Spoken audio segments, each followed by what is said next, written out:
Crônicas do Amanhecer, por Feijão Centro Espírita Allan Kardec de Balneário Gaivota, 6 de julho de 2020. Atendimento do SAMU relacionado a suicídio cresce durante a pandemia. Parte 1. O atendimento a casos de suicídio e de tentativa de suicídio aumentou com a pandemia de coronavírus. Essa é a avaliação dos socorristas do Serviço de Atendimento Móvel de Urgência SAMU na capital paulista, de acordo com Francisco G., seu diretor médico. Mesmo que já fosse esperado um crescimento nesse tipo de chamado, devido à incerteza trazida pela Covid-19 e a solidão favorecida pelo isolamento social, a situação não deixa de preocupar. Especialistas ouvidos lembram, contudo, que distanciamento físico não significa manter silêncio. Ainda mais na era dos aplicativos.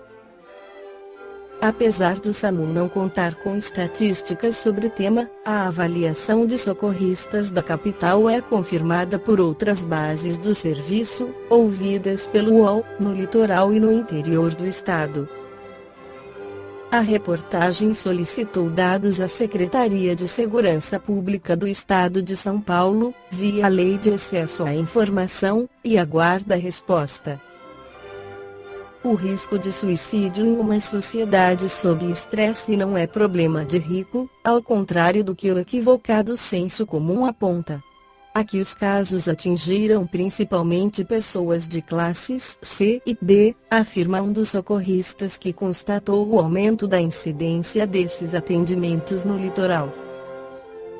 Temos ouvido muito sobre a falta de diálogo dentro de casa, situação aprofundada pela crise, com famílias sendo obrigadas a conviver o tempo todo, muitas vezes em residências muito pequenas, avalia. Uma análise publicada no jornal of the American Medical Association Psychiatry, em abril, nos Estados Unidos, trata dos efeitos colaterais das necessárias medidas de isolamento e distanciamento social por conta da Covid-19 que podem aumentar o risco de suicídio. Mortalidade por suicídio e Covid-19, uma tempestade perfeita, aponta, entre eles, o estresse econômico e a incerteza sobre a própria subsistência, a solidão e a desconexão social, a dificuldade no tratamento da saúde mental devido à sobrecarga do sistema pelos pacientes da pandemia, o medo diante de doenças pré-existentes, e o aumento na ansiedade diante da doença. Mas também traz formas de prevenção, lembrando que distanciamento físico não precisa significar suspensão de contatos, e que a conexão social deve ser mantida através de vários meios do telefone e aplicativos de vídeo. Também sugerem o acompanhamento por teleconferência por parte de profissionais de saúde mental. No Livro dos Espíritos, Allan Kardec esclarece sobre o suicídio nas perguntas 945. O que pensar do suicídio que tem por causa o desgosto da vida? Insensatos. Por que não trabalhavam? A existência não lhes teria sido tão pesada? 946. Que pensar do suicida que tem por fim escapar às misérias e às decepções deste mundo? Pobres espíritos que não tiveram a coragem de suportar as misérias da existência. Deus ajuda aos que sofrem e não aos que não têm força nem coragem.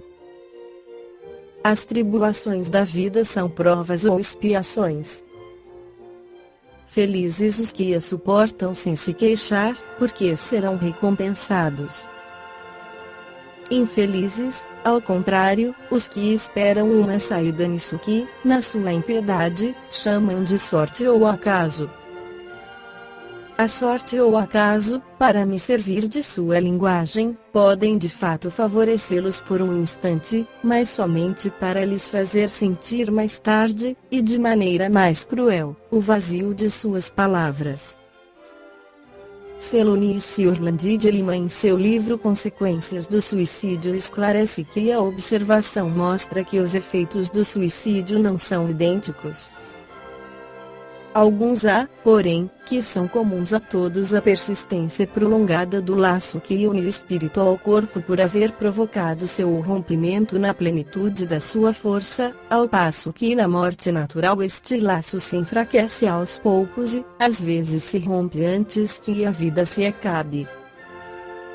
As consequências deste estado de coisas são o prolongamento da perturbação espiritual. A primeira consequência do suicídio é imediata, isto é percebida imediatamente após o espírito aportar do lado de lá.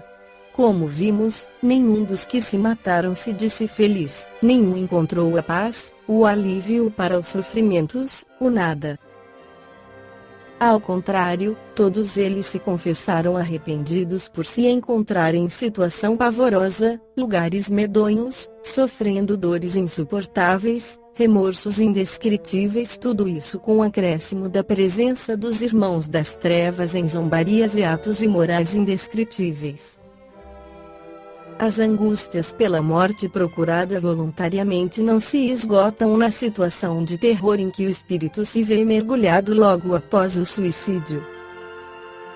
Elas continuam repercutindo, pois as dívidas contraídas terão de ser liquidadas a qualquer custo.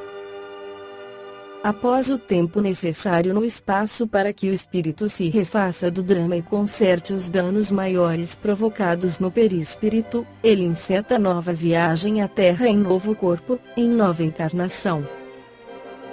Nesta nova encarnação os sofrimentos serão ainda mais pesados que os da vida anterior, pois foi acumulada a carga dupla a ser resgatada: a carga da encarnação interrompida pelo suicídio, mais os danos físicos provocados pela lesão do perispírito, por ocasião da morte provocada. Esta é, portanto, a segunda consequência que um autocida enfrenta: nova vida sobrecarregada de sofrimentos. Assim, os resultados de um suicídio, semelhantes a efeito dominó, alastram-se em todas as direções e demoram longo tempo para que tudo entre nos eixos novamente. As consequências deste tipo de morte, portanto, não se detêm na pessoa do suicida. Envolvem outras e outras criaturas, favorecem novas situações inesperadamente desagradáveis, arrastam familiares imprevistos que os distanciam, por tempo indeterminado, do objetivo alcançar a purificação, a elevação, a ascensão, o crescimento espiritual. Como bomba atômica, os efeitos do suicídio não cessam com o estouro, nem com a fumaça, mas se alastram em cadeia, prosseguem sua marcha de destruição e sofrimento por caminhos inimagináveis, por tempo incalculável. Segundo Chico Xavier, um suicídio desestrutura o destino daquele que se mata e também de tantas outras pessoas nascidas e por nascer, que demora, às vezes, mais de 1 milênio para que tudo se normalize. Esta foi a crônica do amanhecer de 6 de julho de 2020. Por Feijão Centro Espírita Allan Kardec de Balneário Gaivota. Que a paz esteja com todos.